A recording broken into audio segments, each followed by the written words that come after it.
아직도 낚이신 분 있으시죠? 제가 2주 전 5월 31일 영상 시작부에서 폭락 같은 소리 하고 있네 라고 했었는데 그 얘기를 다시 한번 할까 합니다. 폭락 같은 소리 하고 있네. 오늘은 원래 3, 6, 9, 12월 둘째 주 목요일마다 돌아오는 쿼드러플 위칭데이 얘기를 하려고 했었는데 목요일 미국장에서 단기 조정이 있어서 그 얘기를 좀 하려고 마음을 바꿨었는데 단기 조정 이야기를 하려고 하다 보니 쿼드러플 위칭데이 얘기하려고 자료 모아둔 게 아까워서 안 할 수가 없더라고요.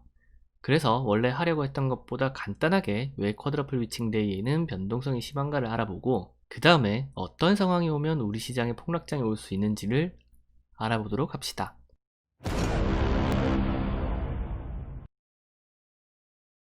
증시 관련해서 타이밍이 중요한 거 아시죠? 제 채널 구독하셔야 제가 타이밍 맞춰서 그때그때 올리는 필요한 내용 챙겨보시니까 구독 안 누르신 분들은 구독부터 누르시고요.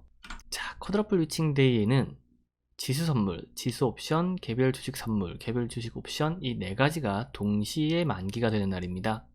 그래서 이 네 개가 각각 마녀처럼 심수를 부린다고 해서 숫자 4를 의미하는 쿼드러플과 마녀를 의미하는 위치를 붙여서 만든 용어인데요.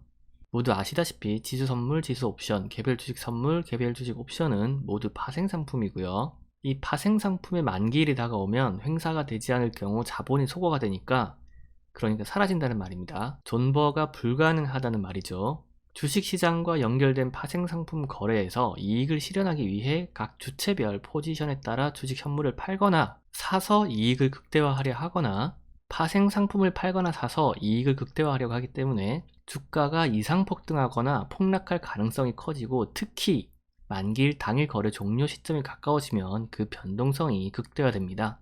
지금 보시는 건 이번 6월 9일, 6월 10일 화요일, 수요일에 선물옵션 투자자별 만기 손익 누적 차트입니다. 대충 봐도 외국인은 상방으로 갈수록 이익이 나는 구조고 금융투자, 기관은 하방으로 갈수록 이익이 나는 구조죠. 지금 보시는 건 이번 6월 10일, 11일, 수요일, 목요일의 선물옵션 투자자별 만기 손익 누적 차트입니다. 하루 만에 누적 포지션이 완전히 바뀌었죠. 이렇게 포지션을 치열하게 바꾸면서 선물과 현물을 조절해서 이익이 나게 하려고 하니까 쿼드러플 위칭데이에는 이렇게 변동성이 커지는 겁니다. 이걸 이렇게만 보면 매일매일 무슨 일이 생기는지 잘 모르니까 이해가 편하게 6월 9일, 6월 10일, 11일 당일 하루 동안의 포지션을 보면 이렇습니다. 아까 얘기하려고 자료 모아둔 게 아깝다고 한 게 이해가 되시죠? 매일매일 우리가 일일이 찾아보지 않으면 알 수 없는 선물 옵션 포지션 싸움이 이렇습니다. 가벼운 마음으로 보기 시작했는데 이렇게 모아서 보니까 생각보다 선물 옵션 투자자별 포지셔닝이 머리가 아프죠? 그게 다 이 내용이 골 때리는 내용이라서 그렇습니다. 골 때리는데 머리가 안 아프면 그게 더 이상한 거죠. 자, 그럼 이제 폭락 시나리오를 한번 보시죠. 구독자님들은 다들 아시겠지만 처음 보시는 분들을 위해서 다시 이야기하자면 저는 계속 약달러를 바라고 있고 지금 약달러가 조금씩 오면서 주가가 오르고 있습니다. 만약 코로나가 아니었으면 올해 상반기 제 채널의 화두는 기저효과였을 겁니다. 다들 아시다시피 기저효과는 경제지표를 평가하는 과정에서 기준 시점과 비교 시점의 상대적인 수치에 따라서 그 결과에 큰 차이가 나타나는 현상인데요. 올해의 기저효과라고 한다면 작년처럼 우리나라 경제가 엉망인 때가 없었으니까 올해는 최소한 작년보다는 낫겠지 하는 성장 측면에서 주가가 오르는 걸 기대했을 것 같은데 이런 큰 사건이 생기고 미 연준이 엄청난 유동성을 공급을 하니까 저는 약달러를 바라고 있고 약달러로 인한 유동성 공급, 즉 주가를 올리는 두 축 중에서 지금은 성장이 아니라 유동성을 바라고 있는 겁니다. 근데 이런 약달러로 인한 유동성 장세에서 우리가 두려워해야 하는 건 아이러니하게도 실물 경제의 재빠른 회복입니다. 재빠른 회복이 문제라고? 경제가 회복하면 좋은 거지 그게 뭐가 문제지라고 생각할 수도 있는데 경제가 재빠른 회복을 하면 뭐가 문제냐면 뭐가 문제겠어요?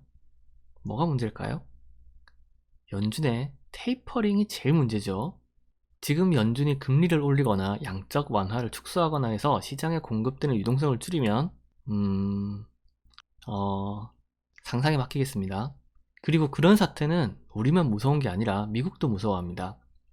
그래서 며칠 전 제롬 파월 의장이 우리는 금리 인상은 고려하지 않고 있다. 심지어 금리 인상을 생각하는 것조차 고려하지 않고 있다라고 했죠. 절대 금리 인상 안 할 거라는 얘기입니다. 그러니 지금은 잠시 안심을 해도 되는 상황이라는 거죠. 두 번째는 지난 목요일 다우지수를 폭락으로 이끈 코로나 재확산 우려입니다. 근데 이건 지난 2008년 금융위기 때 조정이 필요할 때마다 나와서 조정장을 만들어준 핑계인 더블딥 같은 걸로 보이는데요. 금융위기 이후에 더블딥 없었죠. 나오지도 않는 걸 가지고 계속 핑계 삼아 조정을 받았었는데 이 얘기는 코로나 재확산도 안 될 거라는 겁니다. 일단 이 코로나에 한번 당했는데 그렇게 쉽게 또 당할 것 같지도 않고, 그리고 정말 어이없게 재확산이 된다고 해도 이번에는 개인 방역을 더 철저히 하지 저번처럼 경제 셧다운을 또 할 것 같지는 않습니다. 경제 셧다운 한 번 더 하면 미국 행정부 다 사표 써야 될 것 같거든요. 결국 지금 일시적 하락은 급하게 오른 만큼 그동안 못했던 조정이 한꺼번에 오는 거라고 보시면 될 것 같습니다. 울고 싶은데 울 타이밍 못 잡아서 못 울고 있다가 뺨 맞은 김에 운 건데요. 예전에도 비슷한 일이 있었던 것 같아서 찾아보니까 2011년에 제스민 혁명 때가 그랬습니다. 그 경제적 크기가 조그만 나라에서 혁명이 일어난 게 세계 경제에 무슨 큰 영향을 미칠 거라고 그때 잠시 전 세계적으로 조정이 있었는데요. 결국은 한 달도 안 돼서 조정 끝나고 다시 상승을 했죠. 마지막 세 번째는 코로나보다 더 큰 제3의 위기입니다. 사실 이건 언제나 있는 부담인데요. 갑자기 푸틴이 미쳐서 핵미사일을 날릴지, 북한산 돼지새끼 김정은 또라이 동무가 뒤지고 중국이 침공할지, 또 미국이 아프가니스탄에 테러범 하나를 죽여서 미국이 테러를 당할지 우리가 알 수 없기 때문에 생기는 불안감인데요. 이런 건 천재지변에 준하는 거니까 이런 건 일단 내려놓읍시다.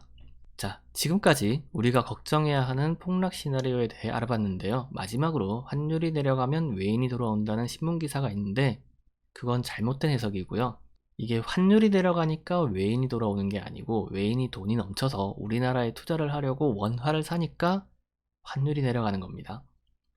달러 인덱스 종종 보면서 약달러 기다리시는 한 주가 되시길 바라고, 오늘도 보시느라 수고하셨습니다. 다음 주에 뵐게요. 그럼 노세요.